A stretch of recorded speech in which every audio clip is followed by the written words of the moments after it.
The Galaxy S9 and the Galaxy S9 Plus are here, and it's finally time for the hands-on experience you've all been waiting for. Samsung has basically kept the same build style as last year, and the year before, and the year before that. And they have never really failed a durability test yet, so it's working for them.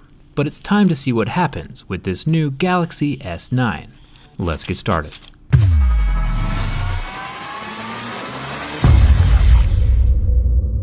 The Galaxy S9 is still rocking the Gorilla Glass 5 on the screen this year, but this time the glass is a bit thicker, which supposedly is going to help with the drop protection. I'll have to drop test it in a future video, but as of now, we're still scoring the same on the scratch test as other flagships. A scratch at a level 6 and a deeper groove at a level 7.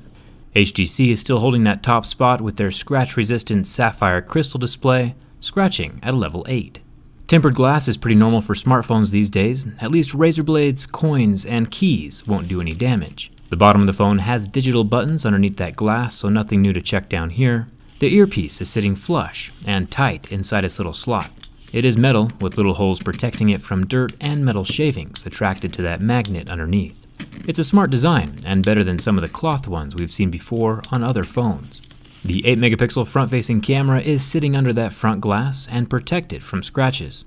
The sides of the phone come with a thin plastic covering protecting that painted surface underneath. I'll peel that off so we can get some adequate verification of the material.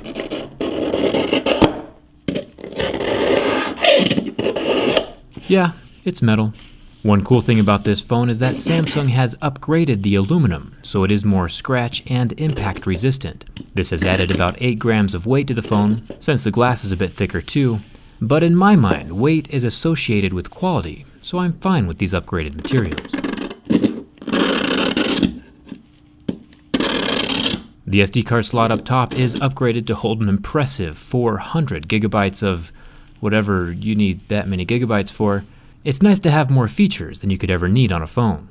All the buttons are still made from metal, and oh, Samsung took that dedicated Bixby button that nobody wants and upgraded it to version 2.0. So that's cool.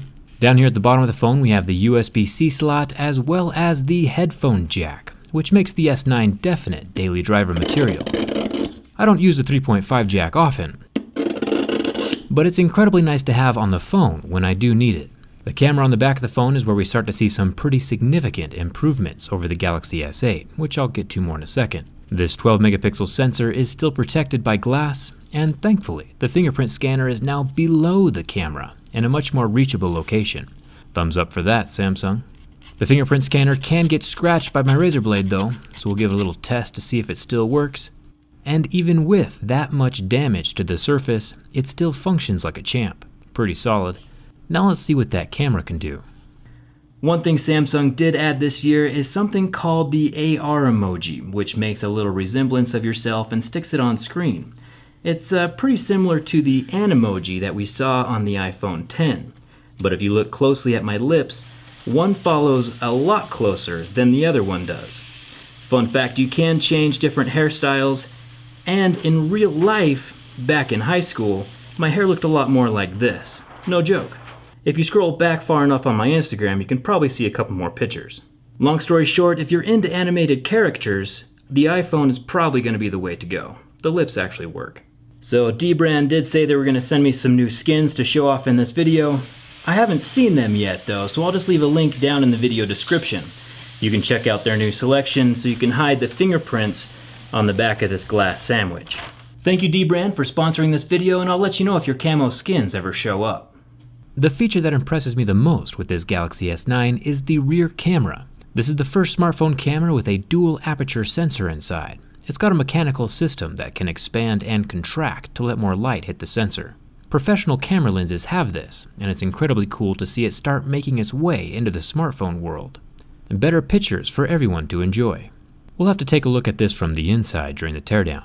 The larger S9 Plus also adds a telephoto lens to the phone, which is impressive.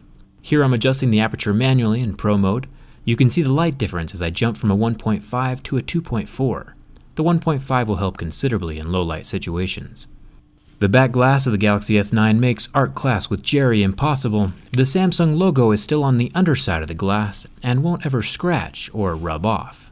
Well, unless you want a clear S9 of course. Let me know in the comments if I should turn this phone transparent. It's time for the burn test. Bixby 2.0 is already getting in the way, so I'll just roast him for a second. This HDR10 1440p 5.8-inch Super AMOLED display lasted 12 seconds before the pixels started to go white. After I removed the flame, the pixels did start to recover, which doesn't always happen with LED displays. The oleophobic coating, though, never survives a burn test.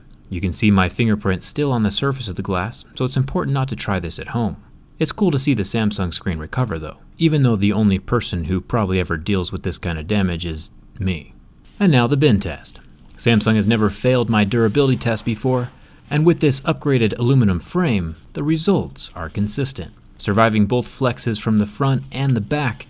With the Galaxy S7 a few years ago, we had some glass separation during the bend, which compromised the waterproofing, but with the Galaxy S9, even with the abuse, the glass is still sealed, and the IP68 rating is intact. Another solidly built phone from Samsung, and a good choice for anyone looking to upgrade.